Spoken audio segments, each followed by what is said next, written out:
This is Dead Dodge Garage, and this is a pretty special 1968 Plymouth Barracuda.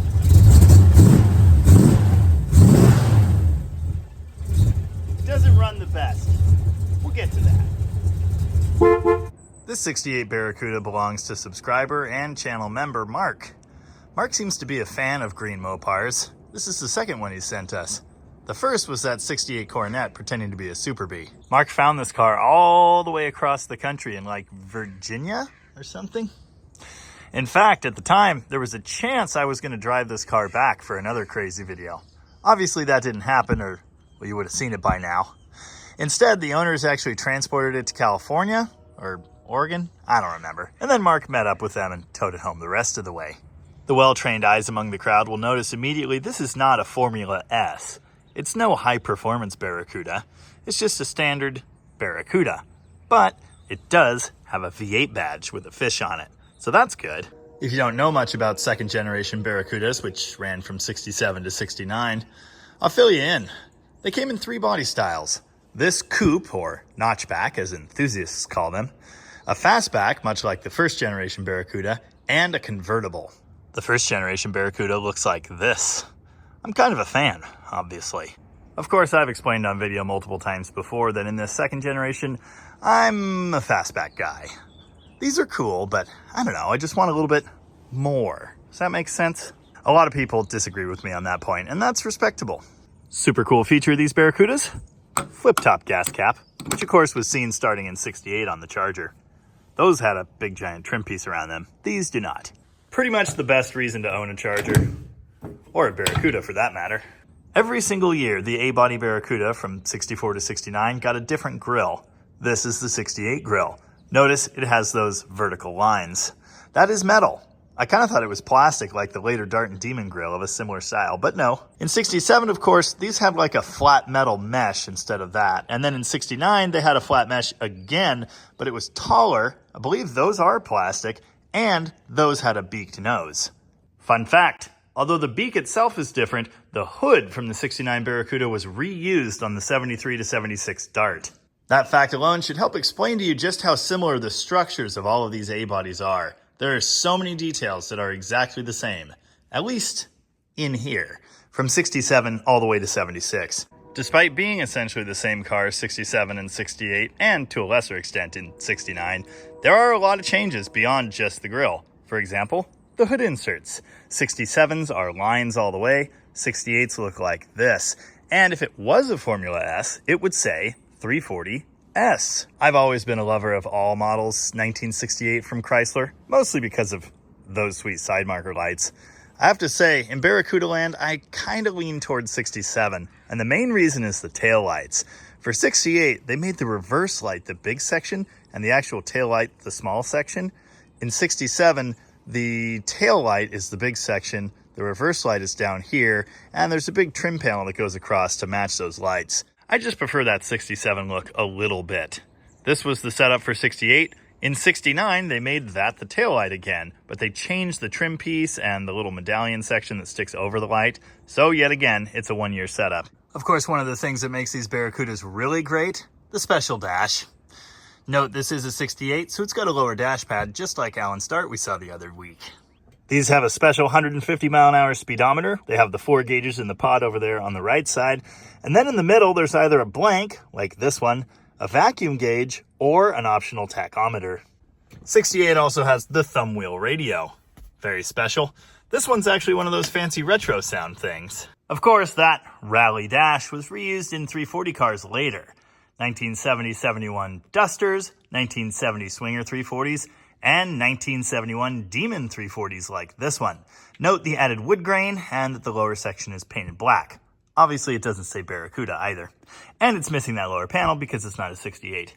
Note, my car actually also has that same blank gauge. No tack. You had to pay extra for that. Eagle-eye viewers will have noticed this special trim piece.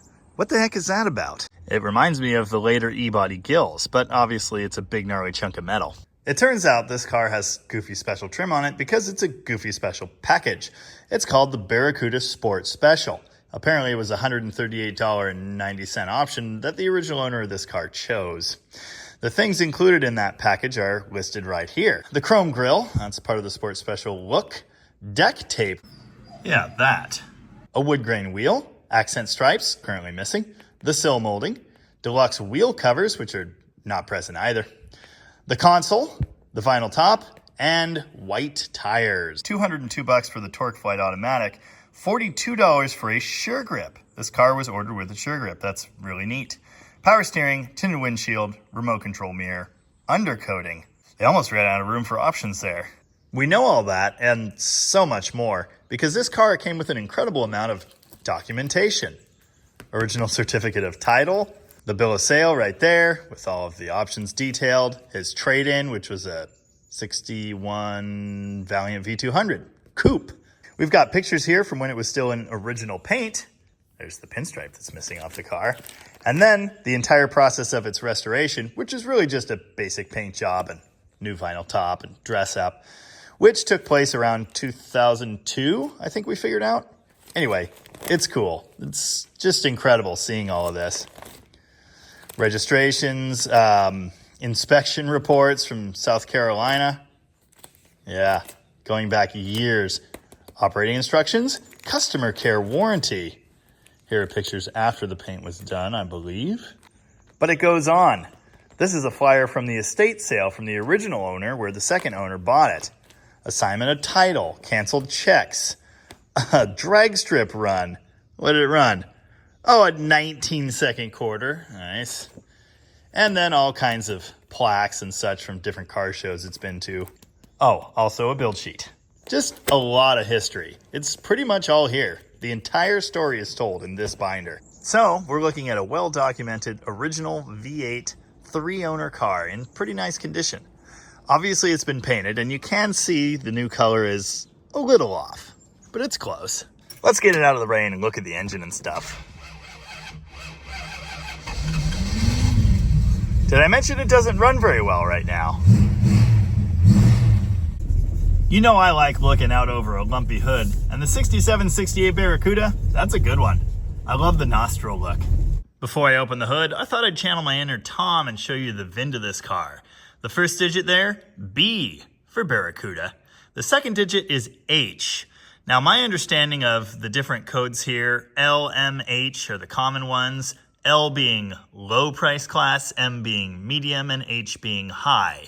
All Barracudas for 67 and 68 are H's. 23 is two-door hardtop. F is the engine code. F in 1968 means 318. So that's what we should find under the hood. I've owned two of these cars, but for some reason, I always forget where that is and which direction it goes. Ooh, a fish. Yep, it's a 318. At this point in Chrysler Corporation's history, the 318 two-barrel was essentially your standard cruising model V8. It didn't have any high performance pretensions like the 340, which you could have had at this time, but it gave you more grunt than a slant 6. And decent fuel economy, I imagine. You will have noticed that this engine is red. Chrysler Industrial Red, in fact. That is correct for a V8 small block in 1968. I believe a 340 would have been red as well, and a 273, which you could still get in this car. You may also notice there's some extra equipment under here. There's a battery cutoff switch, a relay kit for the headlights, a power feed for an amplifier that runs the speakers, and there's also an overflow tank. Aside from those things, though, it's almost 100% stock, to a pretty impressive degree. Thankfully, when they painted the car, they did not paint under the hood or in the jams or any of that stuff. So, right here, we've got our factory run. Very nice. Right where we'd expect to find it. Here's something really cool I want to show you. If you know these cars, you'll notice right away that that fender is not sitting right. It's supposed to overhang this edge by quite a bit. There you go. Should look like that. You should have a shelf there, essentially. But on the passenger side of this car, it doesn't. But look at this. The paint marks around the bolt heads, all original. I don't think this has ever been apart. So that means it left the factory that way. And we can confirm that with those before pictures in the binder. There are a couple of the engine compartment that very clearly show that has been like that for a very long time. Also, there's another run. The blackout behind the grille has actually been touched up. You can tell it's darker black here compared to the kind of flattish gray it was before. But they followed the pattern of the original, which is to say they did kind of a sloppy job, so that's perfect. We've got the right radiator. We've got the right air cleaner. We've got the right accessories and brackets. We've got the right manifolds, the valve covers. Everything in here is, give or take, correct. And I love that. I definitely don't want to hear about this one screw clamp that doesn't belong. And people jumped all over me on my charger video for leaving those in place. Notice this one is backing up a factory clamp because those suck. I haven't pointed out the wheels yet. These are 15-inch small bolt pattern, that's 5x4, Krager SS reproductions. Turns out you can actually still buy these. I've only ever seen one set of 15-inch small bolt Kragers before. So as you can probably tell, aside from a paint job, a vinyl top, a set of wheels and tires, and some other small deviations, this is pretty much a nice repainted survivor car with a lot of originality intact. As with every other car I feature on the channel though, it's got to be here for a reason. Two reasons actually. The first is, well, as you heard, it kind of runs like crap. So we're going to do something with the engine here. In fact, we're going to make some tasteful upgrades. In this box is a brand new custom reground camshaft from Organ Cams, mailed right to my door. Now by modern specifications, it's modest, let's just say that. In this box is a set of new lifters. Initially, we were going to have the lifters from this engine refaced and put them back into service, but, well, it had other ideas. On startup, this engine had some lifter clatter noise, which is not all that uncommon. It went away after a few seconds, except the day it got here, one lifter never stopped making noise. And it continued to make noise every single time I started it. Until today. It's silent now. I guess it's camera shy. Anyway, the fact remains, at least one lifter in there is goofy, so we got a set of replacement lifters. These are new lifters from Johnson. I think they're called High Lift. Something like that. We actually got these from Organ Cams, and they assured us they've had very few issues with these, and they're worth using. So that's what we're going to do. Here in the trunk, we've got a healthy pile of accompanying performance parts to help us complete this upgrade. Mark simply cannot help but do jobs like this nicely. So to that end, we've got a set of brand new Harlan Sharp roller rockers on shafts ready to go. We've got a reproduction 4-barrel air cleaner. Very nice. And perhaps the nicest piece of all, we've got this. It's a brand new performer manifold painted to match. That's going to look great. There's a new timing set in here. A recurve kit for the Pertronics distributor, which we're almost certainly going to need. New push rods. All kinds of good stuff. There's also a box of parts for the other problem the car is here for. And surprise, surprise, it's electrical. Not a single gauge in this car works presently. Well, maybe the speedometer, but certainly not the gas gauge. That's okay. We've got a replacement right here. We also have temp and oil gauges and a factory type tachometer to install where that blank is. Incidentally, this dash has already been restored once, which turns out to create a giant pain in my butt. We'll talk about that a bit later. Specs. That's what I want. Yeah, I need more hands. Here's the cam card.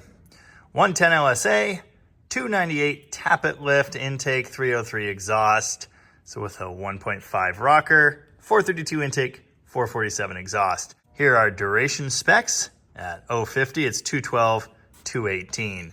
Again, relatively mild by today's standards, but remember, this is a tiny engine in a street car. Compared to the stock cam, which I don't even think hits 400 lift, it's going to be a nice upgrade. We're not changing the torque converter or anything else, so that should work really well. Shiny new cam. Note the only marking on here from Organ Cams to show they've done anything. This handwritten number, 1333, that was the grind number. I did make sure to verify that these Harlan Sharps are the 1.5 ratio version. Of course, you could get a 1.6 ratio. What that would do is essentially make your cam more aggressive, and that's not what we want here. Of course, we'll need a 4-barrel carb to drop on our new intake, and for that job, Mark dug up this 500 CFM Edelbrock. It may be a little on the small side. It should work pretty well, but we're going to find out. We can always step this up to a 650 if it's underwhelming. There's one part of the equation that's still missing, and that's a set of valve springs. Of course, this cam isn't gigantic, but the stock pieces just aren't going to be suitable for our purposes. We're waiting for these to come in the mail. Should be here within a couple days. Well, clearly I pissed someone off. Yep, they're hydraulic lifters. Hopefully they're as good as they look. If you don't know anything about modern lifter problems, Very often when you just buy these things off the shelf, they're total garbage and they're not machined correctly. They should have a slight crown to them. And of course, I'll go through and make sure these do. If they don't have the right amount of crown, or if they're not machined straight, they can stick. These things turn on the lobes of your camshaft as it goes through its rotation. And if they don't turn, that's when destruction happens. As with every project in the shop, this one starts by cleaning every single tool I own.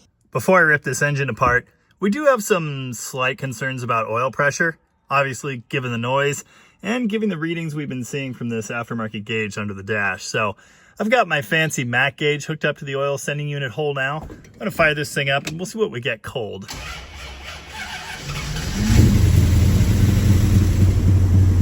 Nice.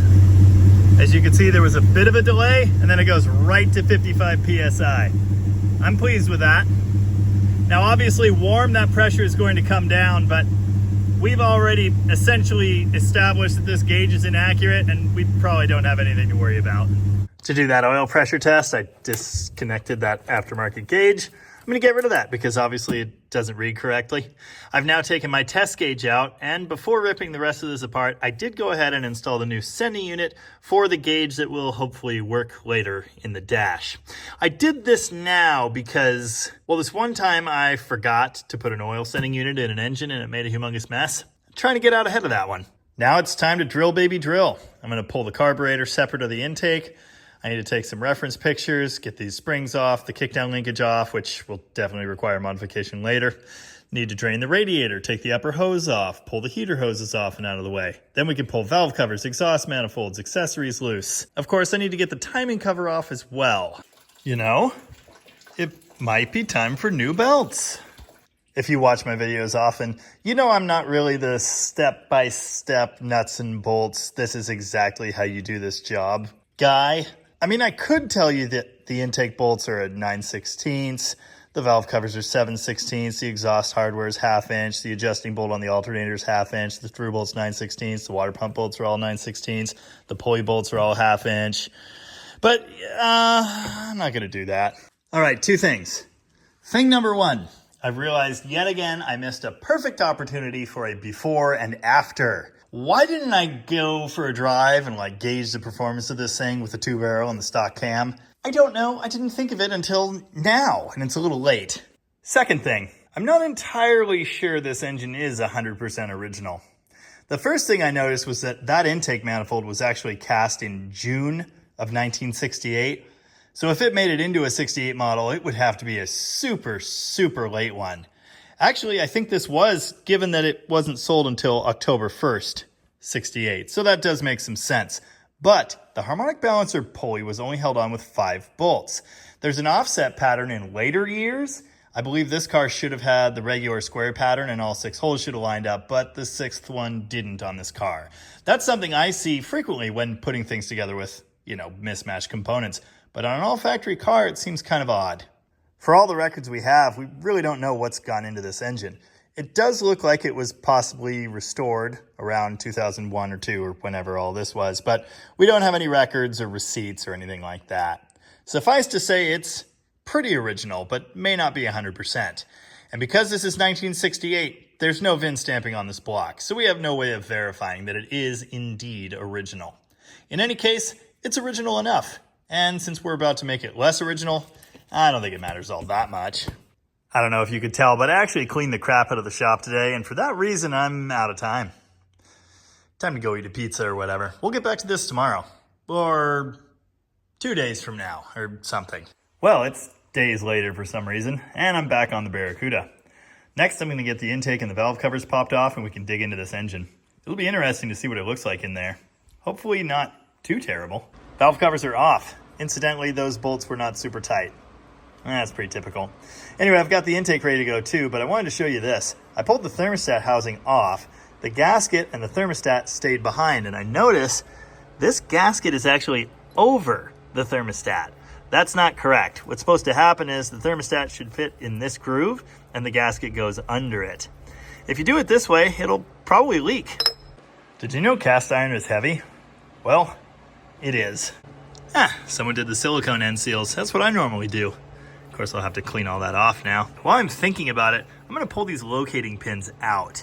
Now the factory manifold drops onto those for alignment, which is great, but just about any aftermarket performance aluminum manifold is not gonna have holes for that. And if you bolt your new manifold down on top of those pins, you're gonna crack it.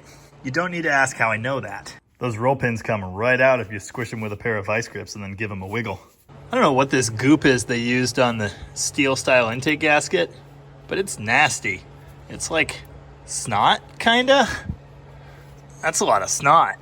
I don't typically use these goofy factory style gaskets. I asked the parts store for an intake gasket for an 80s Dodge so I can get the composite type. Pulling the plugs out to get ready to pull the exhaust manifolds loose. I can't help but notice that these things are a little black. So obviously it was running very rich, at least on cold start. And this plug, when it came out, was visibly wet. I was thinking oil, but it reeked of gasoline. And I don't know if you can see that now, but it's totally dried off because it evaporated. I did also remove the radiator. Of course, we're going to be changing this camshaft, and we're going to need some space to accomplish that. We should be able to get it out without interfering with any of the latch support or grill stuff, but we'll see. There is almost no buildup in here. This thing looks nice. It does have a brand new exhaust system, and they put an H-pipe in it, which means I can't just pull the manifolds down and drop them. I'm going to have to unbolt the flanges as well. Thankfully, it looks like all that has just been apart, so it shouldn't be too tough. Sometimes, those flange bolts on the bottom of the manifolds are the absolute bane of my existence. Good news, everyone! The Barracuda's in the air, and all my plans just changed completely. So the thing about coolant leaks is you don't really want to see them at the back of the engine. There aren't many things back here that could be leaking. Well, really, it's just one thing, and that's core plugs. There are two of them on the back of the block up inside the bell housing area. So the fact that there's coolant coming out of here and dripping down there tells me we've got an issue. Now the plugs out here on the sides of the block have actually been replaced with those screw-in brass types. They're dribbling too, so that could be what we've got on the back, or it's a rusty original. Either way, we're gonna have to deal with that. And since everything just happens to be unhooked from the engine anyway, and the coolant's drained, and the exhaust is off, well, it's not many more bolts to just yank the whole thing out of there. So that's what I'm doing now. Also, unrelated, the water pump leaks, which is fine. There's a new one in the trunk. The transmission leaks too, partially from the pan here, but also from the shift shaft seal up there. And that could be done in the car. It's really annoying, but it could be done. Might as well just pull the transmission too and fix all that and just do a complete reseal on this entire drivetrain. Mark went to great lengths to make sure I'd have everything necessary for this job, so it didn't turn into like a massive snowball project like the last one. Well, it was a nice idea. It's a shiny new sway bar. There's also a matching one on the back. So I guess we're building this thing to go around corners or something. It's still got the original drum brakes, but apparently those are going to be replaced by a disc brake swap sometime in the near future, and this thing will get all new bushings as well. Mark's going to do all that stuff later at home, which is fine. I already did a front end build video. Oh, what's a little transmission wear material among friends? This isn't great. Also note, this is the smaller 904. I'm sure it'll be fine. I always like to drain these things before pulling them out. It'll slightly reduce the amount of blood bath. I'm going to pull the cooling lines off. Obviously the drive shaft needs to come out. If I can find a drain plug in this torque converter, I'll do that too. Also, while I've got it open, I'll probably adjust the bands. That would be smart. I know I mentioned this car is pretty original. One thing it does have, which many do not anymore, the original block to transmission bell housing braces. Of course, I'll be putting those back in. In my universe, they're kind of extra, but you know, they're here. This car does have a mini starter. It even has this fancy electrical connection extender that'll make my job a lot easier. I've got the transmission guard out now, and I wanted to show you this. It's very obvious that antifreeze is coming down from this side. It's all stained, so clearly it's been doing it for a long time. And of course, there's a bunch of staining on this side of the block as well. Anyway, I snuck a mirror up in there, and it's really hard for me to get this in the shot. There you go. Yeah, nice trail coming down from that one. Judging by that horrible buildup, this has been leaking for a very long time. That one's wet too, just not as wet. I've made a good bit of progress towards getting the drivetrain out, but it's about dinner time, so we'll have to get back to this tomorrow. It's the next morning, and I'm just thinking about how everything always turns into more work than I think it's going to be. The main point of this video was supposed to be 318 hop-ups. This is something I've been asked about a lot since the channel started, so the opportunity to finally hot rod one, pretty appealing. Unfortunately, I have to do a bunch of extra steps before we get there, but we will get there, so bear with me. Even though we're pulling the whole drivetrain, I'm still getting ready to separate the engine and transmission in the car. It's so much easier and safer to get these torque converter bolts from underneath with it in this position, so that's what I'm doing. Pro tip, the bolts for the torque converter in these classic Mopars are not in a square pattern.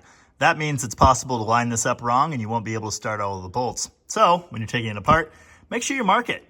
Usually I use spray paint. This time I used a dyeing paint pen. I don't know why. Draining the torque converter. There's a horrible mess. That fluid actually doesn't look too bad. I will be taking this opportunity to swap this for Type F fluid, which firms up the shifts in these transmissions. Torque converter's finally done draining, so I'm about to put that plug back in and then pop the pan back on just so we can set it down on that when it comes out. I'm unhooking the linkage. It's just hanging there on the transmission side. And because this is a floor shift car, I did have to pull the brace plate.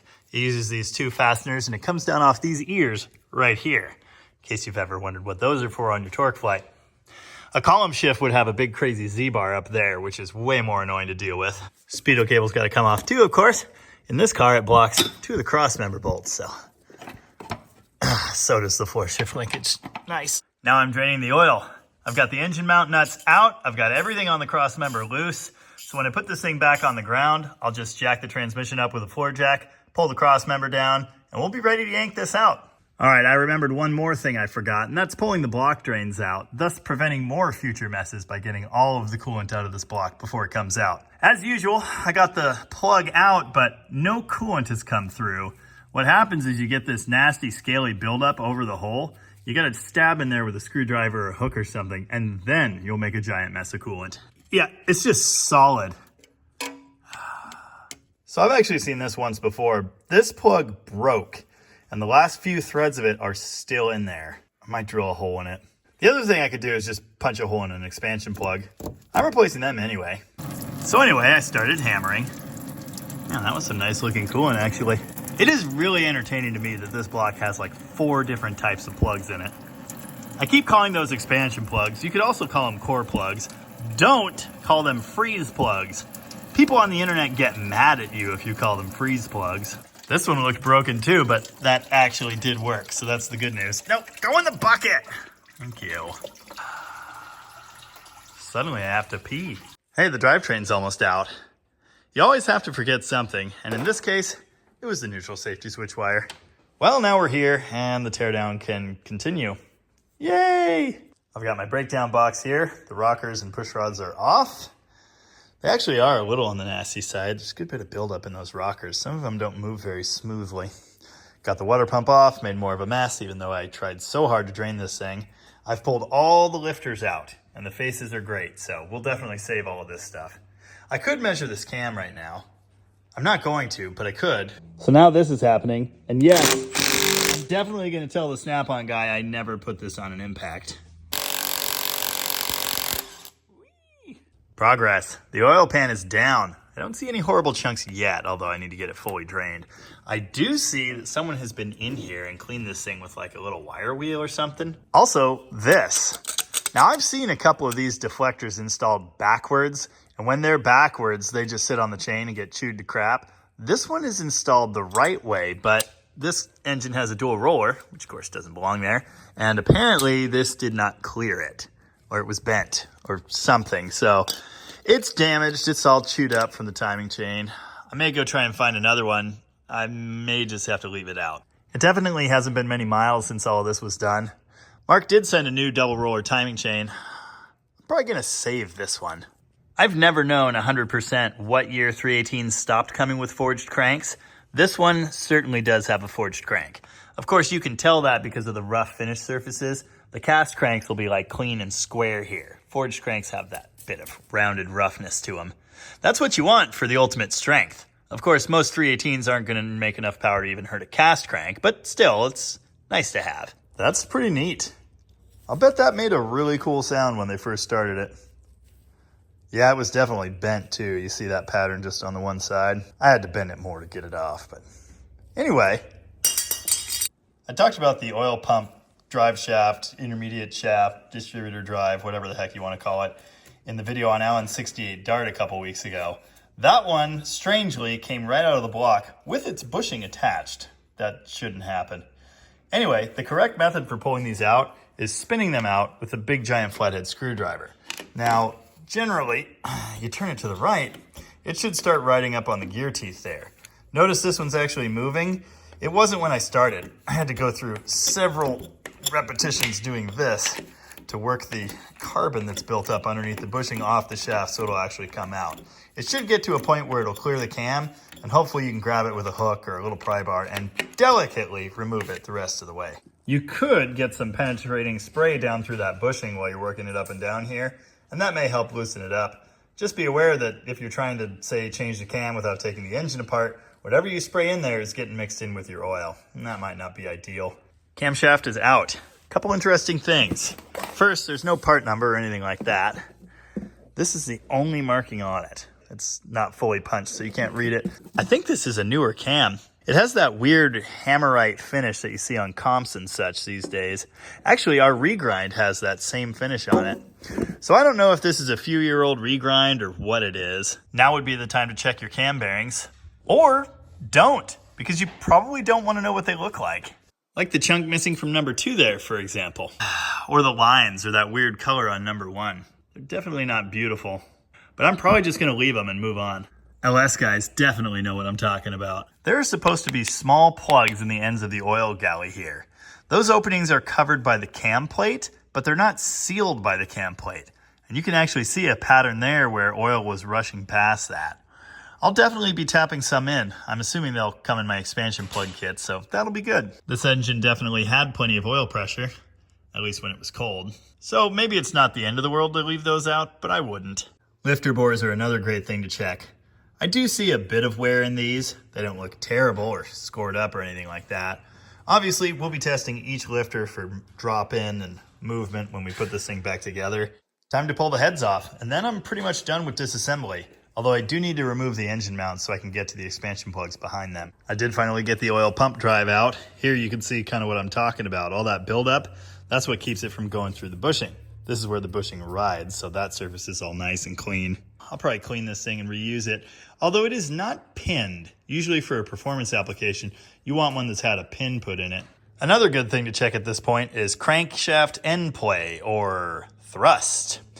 I did that, and I'm not so sure that's good. I'm gonna grab a mag-based style indicator, and we'll see what we've got there. It looks a little excessive.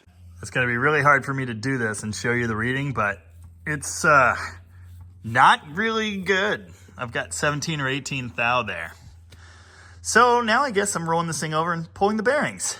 The good news is I bought a giant box full of 318 main and rod bearings. There are also some cam bearings in there. So we might be going in that box. The heads are off, and there's all kinds of interesting things to see here. First off, you can see the remains of what were Fel-Pro composite gaskets, in case you had any more doubts about whether or not this has been rebuilt in the last couple decades. Note, they hit them with the copper coat. I've been known to do that from time to time. The copper coat gives us an interesting opportunity here, though.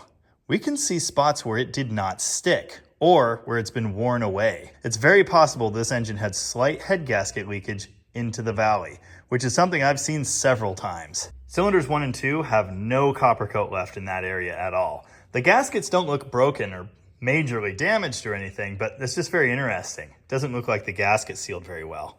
There's a bit of a cook spot here too. Here are those gaskets in case you were curious.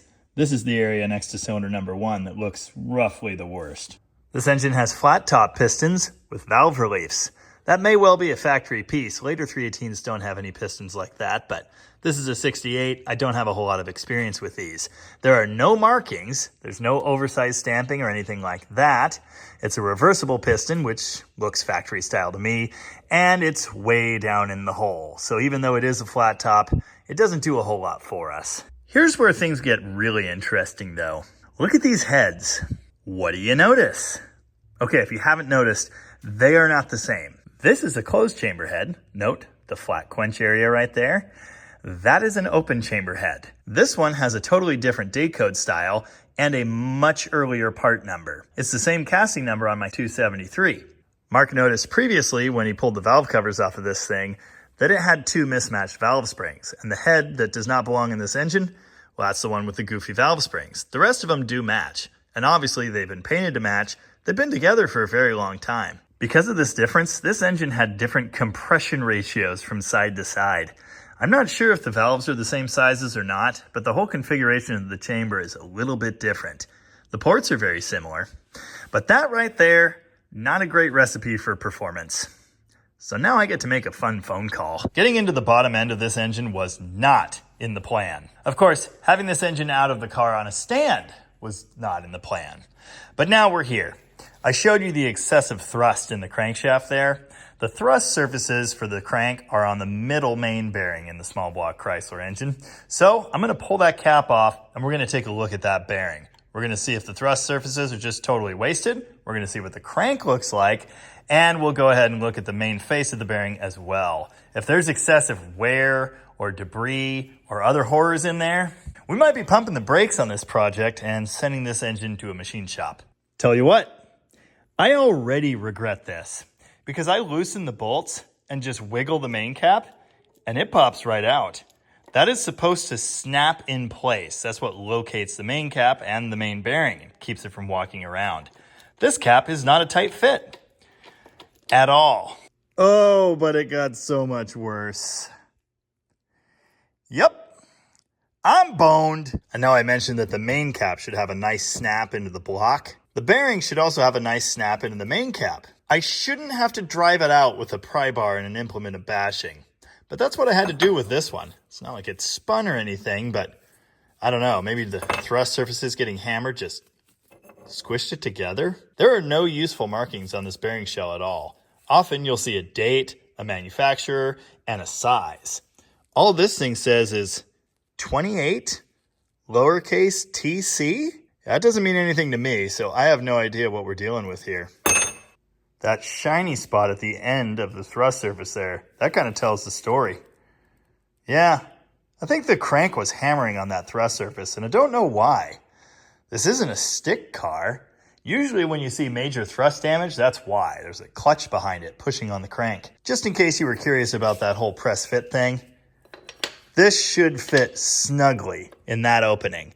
In fact, if you've ever watched my engine rebuild videos, you know I tap these things with a hammer to get them to seat. That's what you're supposed to have. It should not just fall into its home. Maybe that was allowing it to walk. I bet that cap is able to walk back and forth, and that's why the thrust surfaces are wasted at the ends like that, because it's changing the pressure put on it. Well, that's a new one for me. Here's what you want to see when you go to remove a main cap. It's still a tight fit, even though the bolts are out. You should have to wiggle it, like so, and then it'll come free. Hey, what do you know? The number one main looks fine. Couple little scratches. That doesn't bother me at all. That I would have run. The fourth main here is a little loose. It's like a mostly snug fit. I can't walk it the same way as number 3, but it did just come right out. That bearing, yeah, more wear than number 1, still not horrible. So I'm going to go ahead and guess that this was a factory machining error in the saddle right here. That or on that main cap. Either way, to fix this, it needs a new cap probably, or some welding, and then some precise machining, and then probably a line board job, at least if the cap is changed. The crank is damaged too. Anything that you can catch your fingernail on is bad, and I can catch my fingernail here for sure. Now I have more cranks, but again, I cannot fix that main cap problem right here in the shop. There's just no way for me to do that precisely. It has to be located perfectly. The bore has to be the right dimension. It has to be finished right so a bearing fits in it. And there's just no way for me to do that. This thing's got to go to a machine shop. The good news, of course, is while it's there, it'll get tanked. It'll get cleaned, the bores will be resurfaced, and they'll probably be nice and knock the cam bearings and expansion plugs in for me. The bad news, of course, is now we have a disabled Barracuda. And it's going to be quite a while before we have an engine back. So Mark's going to come get this thing and take it home and then bring it back again. It's a bit of a drive. Am I surprised by any of this? No. No, not really. This thing ran. It sounded okay aside from the intermittent ticking. We had every reason to believe, especially once we got an oil pressure reading on this thing, that it was probably fine and probably a good candidate for some performance mods. The shop ain't big enough for the two of us. You gotta go. I'm sure it goes without saying that this is not the way I wanted or expected this project to go. But that's the reality of working on a 50-plus-year-old car. You don't know the life it's lived. You don't know what's been done to it. You don't know how badly the factory machined the block. As I explained, Mark is the third owner of this car. We have most of its history. We know where it's been. We know who owned it. But we can't really go back and ask the original owner what happened in the early 1970s. And we got no records from the second owner as to what had been done with the engine, if anything. You kind of just have to expect the unexpected. You have to understand that when you're getting into something like this, there is a good chance you're going to find bad news. And be prepared for that. I really wanted this to be a video about doing cool hot rod 318 stuff in an awesome 68 Barracuda. This should have been the perfect candidate. But don't worry, we'll get this thing to the machine shop. We'll get our poop in a group, and in a few months, we'll be building a sweet 318. Now I just have to finish stripping this thing. And I need to clean the floor. Great. Either way, hopefully you enjoyed this one. If you do have 318 building questions, Hot Rod LA concerns, feel free to drop those in the comments. I read all of them and respond to many. And if you're not a DDG member, you may consider becoming one. There are a couple price points that are quite reasonable. It's a great way to support me and the channel directly. So I thank you very much for your consideration there. Until next time, as ever, thank you very much for watching. And remember, it's the way she goes, boys. Friggin' way she goes.